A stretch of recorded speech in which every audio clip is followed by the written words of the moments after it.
მოგესალმებით, ეთერშია გადაცემა სივრცე დიალოგისთვის. მე თამთა დოლიძე გახლავართ და დღევანდელ გადაცემაში განვიხილავთ ქართული ოცნების ახალ ინიციატივას, რომელიც შეეხება საარჩევნო კოდექსს და რომელიც გულისხმობს საქართველოს მოქალაქეების, რომელიც უკავშირდება საქართველოს მოქალაქეებს, რომლებიც საზღვარგარეთ იმყოფებიან და აღნიშნული ცვლილების მიხედვით მათთვის შესაძლებელი აღარ იქნება საზღვარგარეთ საარჩევნო პროცესში მონაწილეობის მიღება და ხმის მიცემა.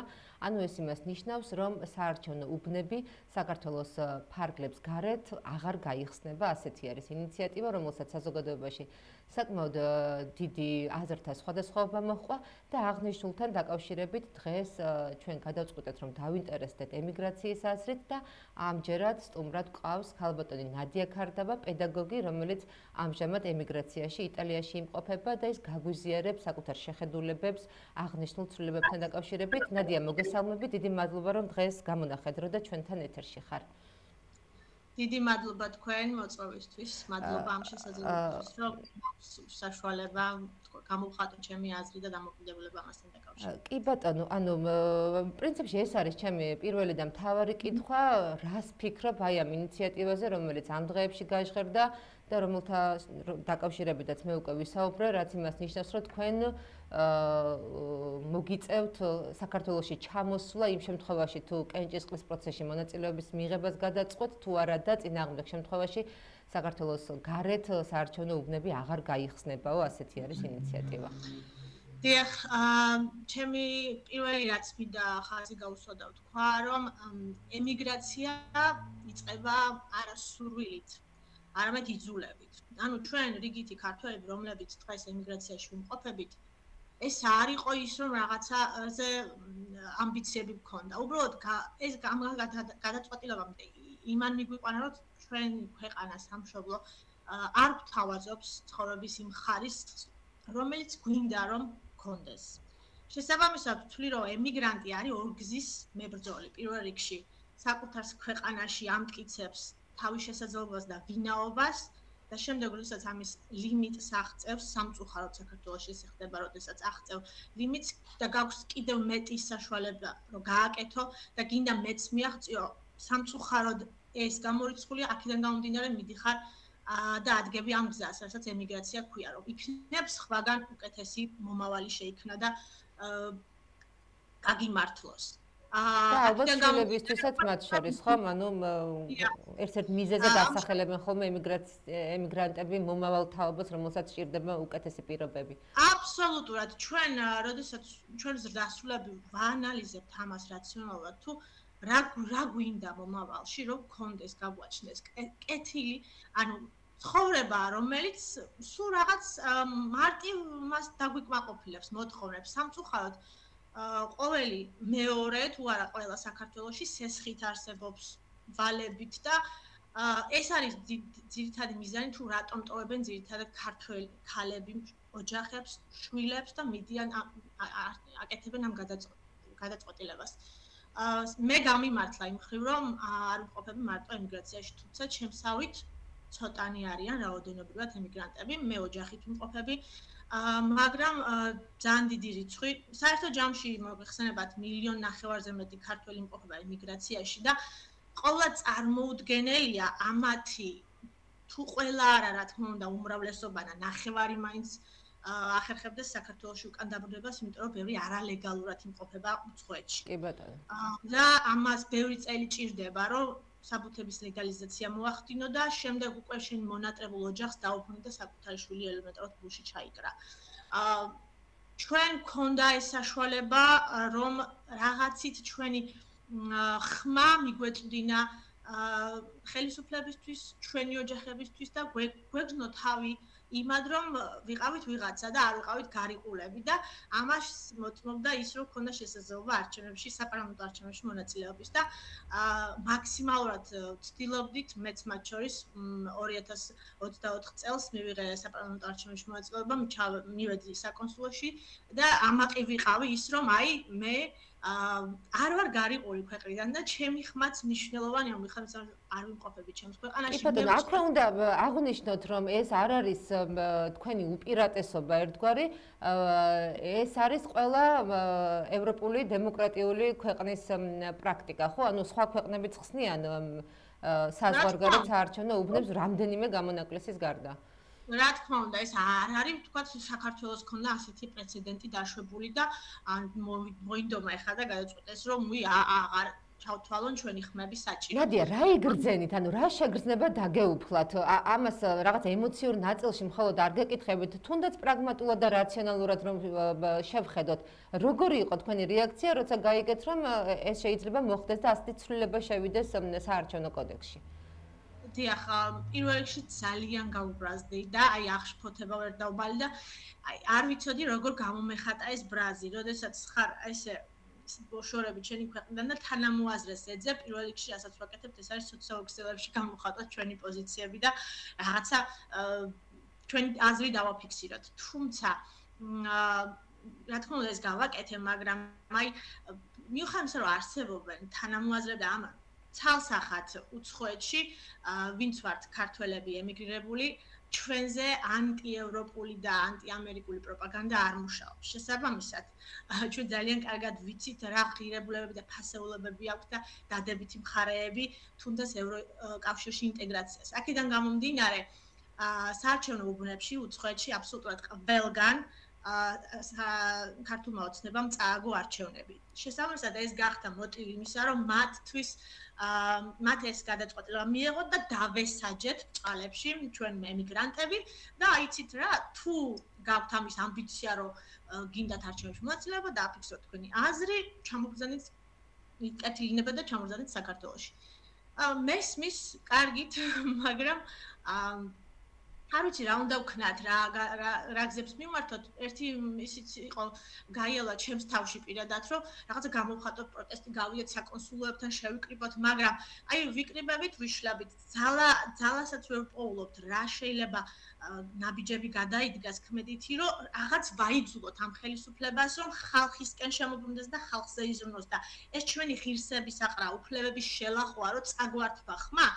ჯერ პირველ რიგში რის თქმაც მინდა მთელი ქართული ეკონომიკა ემიგრანტების მიერ გამოგზავნილ ფინანსებზე დგას. კი ბატონო.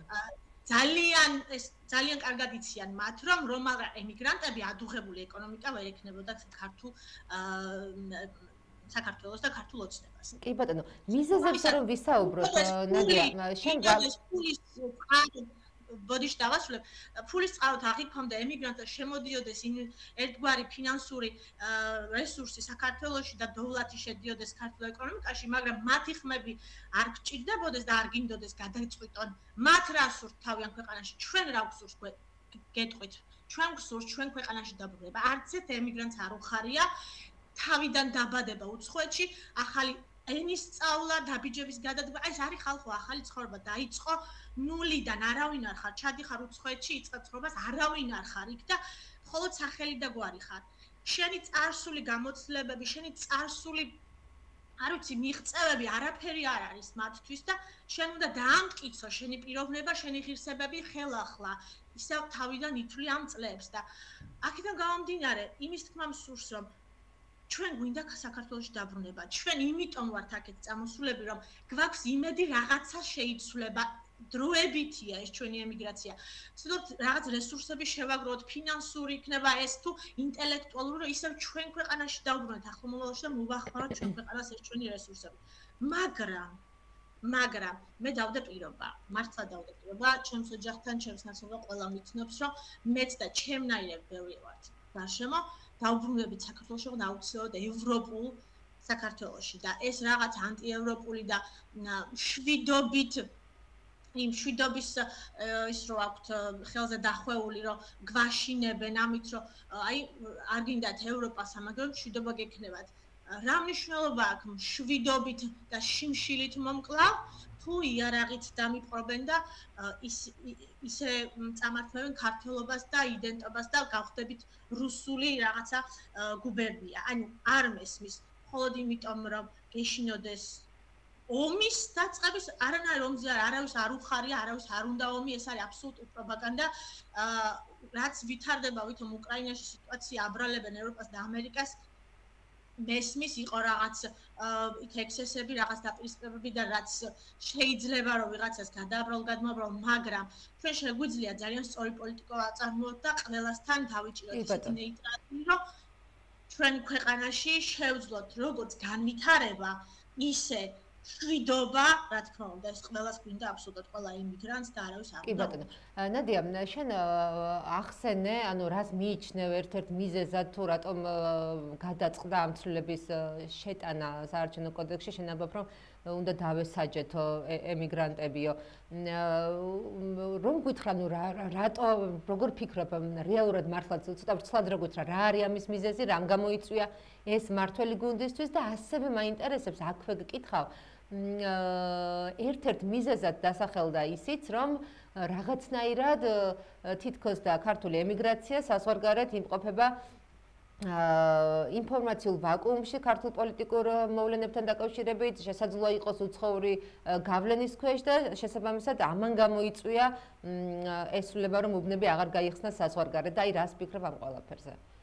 არა, თავარი მოტივი რატომაც ეს გადაწყვეტილება მიიღეს არის ის, რომ ვერ აყალბებენ საზღვარგარეთ არჩევნებს, იმიტომ რომ ჩემნაირი, აი მაგალითად მე პირადად ვიყავი საარჩევნო უბანზე, რომელსაც გარედან ვაკვირდებოდი რა სიტუაცია, როგორ მიმდინარეობდა არჩევნები და იყო რამდენიმე ფაქტი, როდესაც სიაში ადამიანმა თავი აიპოვეს, არადა მოსული იყო დასტური ელექტრონულად, რომ მათ ჰქონდათ რეგისტრაცია გავლილი და ამასთან დაკავშირებით ჩავსდა აბსოლუტურად ყველა თითოეული ემიგრანტი იყო მობილიზებული იმისა, რომ საარჩევნო უბანზე არანაირი ექსესები არ განხორციელებული იყო რაღაცა და ძალიან სწორად წარმართული იყო ხმის მიცემის პროცესი და ამის მომწევა პირადად და შესაბამისად აი ბოლომდე იცავდა ყველა აბსოლუტურად კბილებით იცავდნენ ის რომ ვიღაცას იქ გაებედა ქართული ოცნების წარმომადგენელს რაღაცა ხმების არასწორი დათვალ მომხდარიყო პირიქით რაც დაითვალეს და მიაწოდეს შემდეგ უკვე შესაბამის ორგანოებს და ცესკოს მონაცემები იყო აბსოლუტურად სწორი და ანუ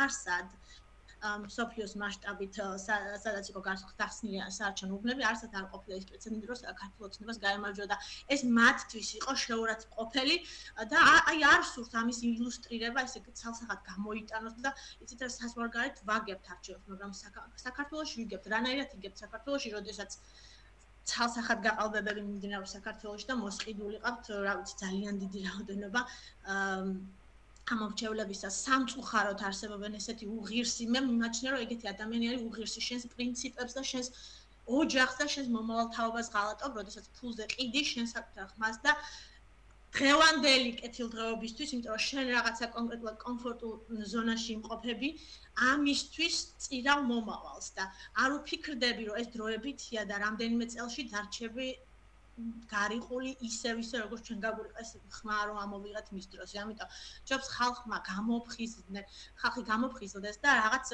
ქმედითი ნაბიჯი არ ვიცი რა შექმენ ნაბიჯები, იმიტომ რომ კი გამოდიან აპროტესტებენ და ძალიან დიდი რაოდენობა მადლობა აბსოლუტურად ყველა ჩვენს თანამოქალაქეს, რომელიც იბრძვის დგას რუსთაველზე და სინდისის პატიმრებს, რომლებიც დღეს სასჯელს იხდიან არაფრის გამო, რომ სამშობლო უყვართ და უნდა თავისუფლება და უნდა ევროპული მომავალი და ამისთვის დიდი მადლობა მათ და ხანდახან აი ემოციები მაწვევა ხოლმე მეტირება. მეც მინდა ხოლმე აი ჩვენ ყველა აბსოლუტური ქართველი ჩართულები ვართ და ეს ტყუილი არავინ არ იფიქროს, რომ ჩვენ ვაკუუმში ვართ. პირიქით აბსოლუტურად ყველაფერს. სწორედ ეს მინდოდა და მეკითხა, ანუ რამდენად არის თქვენამდე ინფორმაცია აი ამ რაღაცა ციფრული ეპოქის პირობებში, მე მგონი არ გაგიჭირდებათ ხელმისაწვდომობა ხო ინფორმაციაზე. ჩვენთან მოდის აბსოლუტურად ყველანაირი ჩვენ ვადევნებთ თვალს ყველანაირ სოციალურ პლატფორმაზე ეს იქნება ტელევიზიები თუ რა არ ამჟო მათ შორის მათ მიერ პროპაგანდირებულ არხებსაც უყურებთ და კარგად ხედავთ და განვიჩნავთ რა არის რეალობა და რა არის ტყუილი, იმიტომ რომ აქედან ეს კიდევ უფრო კარგად ჩანს, როდესაც იცი შენში და სამზარო როგორ არის საქართველოში, რა სიტუაცია რა მიმდინარეობს და აქედან გარედანაც აკვირდები, პლუს ამას ევროკავშირის და ამერიკის ასე ვთქვათ რეაქციებსაც უსმენ უყურებ და მithumedes ინფორმაციები მოიძიება უკვე ძალიან მარტივად თანამედროვე ტექნოლოგიების გამოყენებით რომ შენ საკუთარ ენაზეც მოიძიება და მათ შორის უცხო ენაზე და ორიგინალ ენაში ჩვენ ამ ინფორმაციას თვალსაჩინო და ვიგებთ და ეს არის აბსოლუტურად ჩვენ ძალიან კარგად ვაფასებთ რა ხდება ქვეყანაში, რა არის შავი და რა არის თეთრი და სამწუხაროდ შავი ლაქა ქართული ოცნება ამას ხმამაღლა ვიძახი არ მაინტერესებს ვინ რას იფიქრებს მე არა ვარ არავისტი ხო ერთი მთავარი მინდა რომ გავუსვა ხაზი როდესაც გამოდიხარ და ოპოზიციურ მხარეს გეხარ აუცილებლად ვიღაცის იარყის გაკარავ რომ აი ეს არის ძირითადად არის ორ პარტიად დაყოფილი ქვეყანა ქოცი და ნაცი და პირველ რიგში მე როგორც რიგითი მოქალაქე ნადია ქარდავა მიცნობს ყველა ვინც იცის ნაციონალ მოძრაობის მხარდაჭერი არასოდეს არ ყოფილვარ და აქედან გამომდინარე ჩემნარი ემიგრანტები ძალიან ბევრია, რომელიც არც ნაციონალურ მოძრაობას ემხრობიან და მათ განხორციელებენ პოლიტიკას და არც ქართული ოცნების შესაბამისად მე თუ კრიტიკულად განწყობილი ადამიანი ვარ, ეს იმიტომ რომ ჩემი ქვეყანა მიყვარს და მინდა უკეთესი მომავალი. და არ შეიძლება ესე იარლიყების მიბმა და ამის ფონზე მე უკვე ვიღაცებს შიში აქვს რომ საკუთარი აზრი დააფიქსირო. რომ იცი რა მართლა ესე იყოფა ორ რაღაცა პარტიულად ქვეყანა და დაპირისპირებია და ერთმანეთს ჭამთ ამის ფონზე. ეს არასწორია ხალხი უნდა გამოვფხიზლდეთ რომ ჭირსაც წაუღია პარტიები, მთავარი ვართ ხალხი, ჩვენ რა გვინდა, რა გვსურს, კეთილდღეობა ნუ თუ არავის არ სურს.